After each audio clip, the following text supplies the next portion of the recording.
Hello YouTube. Are the arms looking good? I think they're looking decent.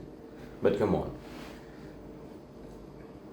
So, my cut has been on hold for a while now. I'm pretty sure I'm gonna continue it till I have crisp, visible abs. Making long form videos again since, well, it's been a long while since I made a long form video. I just wanted to rant about science based lifting today. Science based lifting has gotten way too far, in my personal opinion. I'm not anti science, by the way. I'm not against science, I'm for science. I like science and how they fucking measure things and do this. But people take studies out of context, they micro.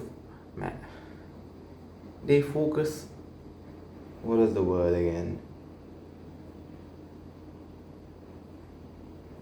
They hyperfixate over pointless things. I mean, it does have a point, but you shouldn't hyperfixate. You should see the broader picture. I'll tell you guys a story. So, back around, I don't know, my second year of lifting, around second year of lifting.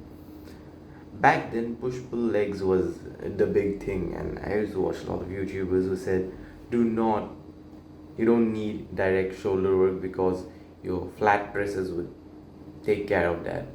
And look at my fucking shoulders now. They don't exist. I listen to those fucking idiots. And honestly, I also push pull legs. Okay, I also have my qualms against push pull legs. Maybe I personally don't respond well to that sort of programming, but they push it against the Broski as if it's the second coming of Christ. It's not the second coming of Christ. I now have a better understanding of how splits work and how to make your own splits. So I currently run upper lower mixed in with full body days. I think that works decently well. But come on, I need bigger arms. Okay, these arms are not doing it for me right now. So yeah, listening to advice from a random person without thinking it through is never going to work for you. That's the sad bit. Like, যাৰ বস্তু চাই পানি এনেই যি টি কৰিলে নভাবা নেমেলাকে কৰিলে একো ঘেণ্টাডাল নহয় কৈছোঁ ন. But yeah, I got ahead of myself. Now, science-based lifting is indeed looking for objective truth, and I can respect that. The gym bros, bro scientists, whatever you want to call them, the traditionalists, they're also kind of stupid in the sense that, like, why? If you can't argue back, why would you? I'm gonna take this out of context, but come on, you know about Jeffrey Nippert getting punched in the face. Like, if you can't win an argument, why the heck would you go and punch him in the face to show who's macho? Are we really going down to that nowadays? We have, the pen is mightier than the sword or whatever the fuck. You should argue back. You just ruined your reputation, that Mike guy. But yeah. Where was I? Science-based lifting.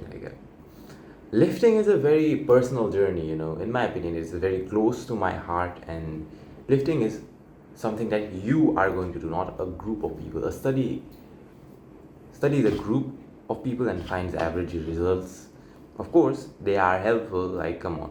Now we know that, at least for now, we think that mechanical tension is the primary driver in muscular hypertrophy. What the fuck is mechanical tension? I have no fucking idea. I personally think it's, the tension that you're,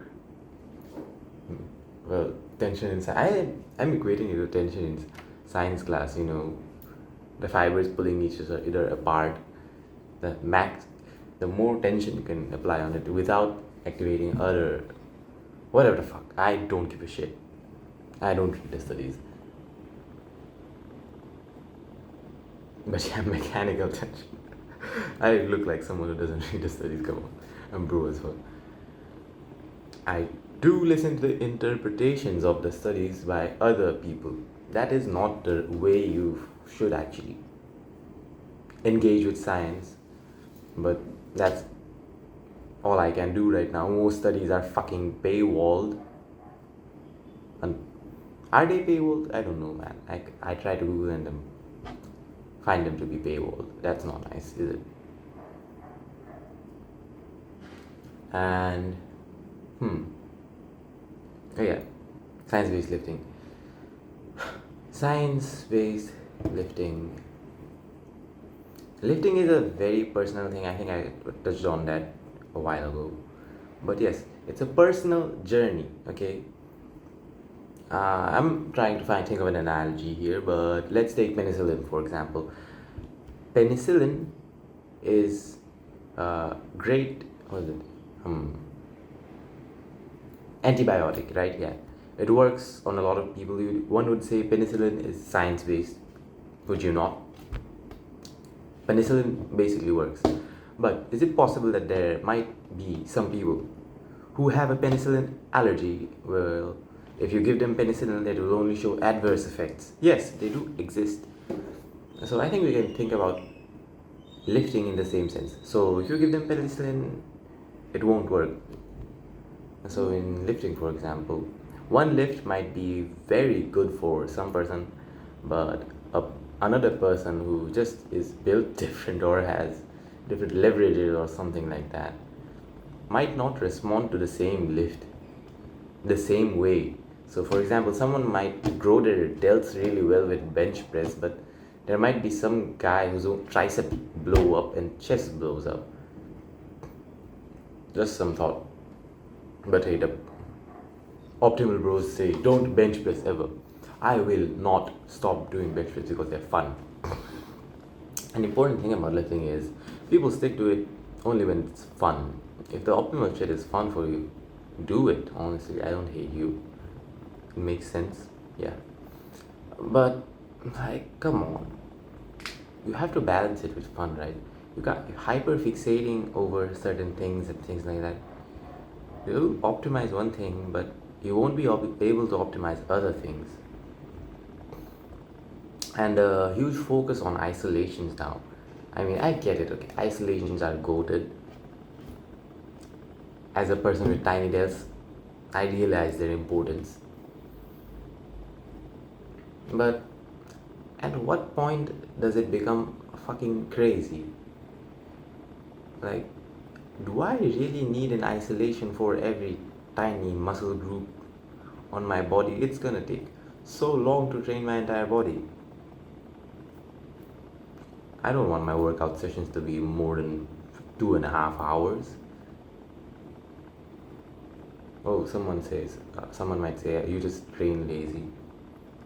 Maybe, but there's a point, right?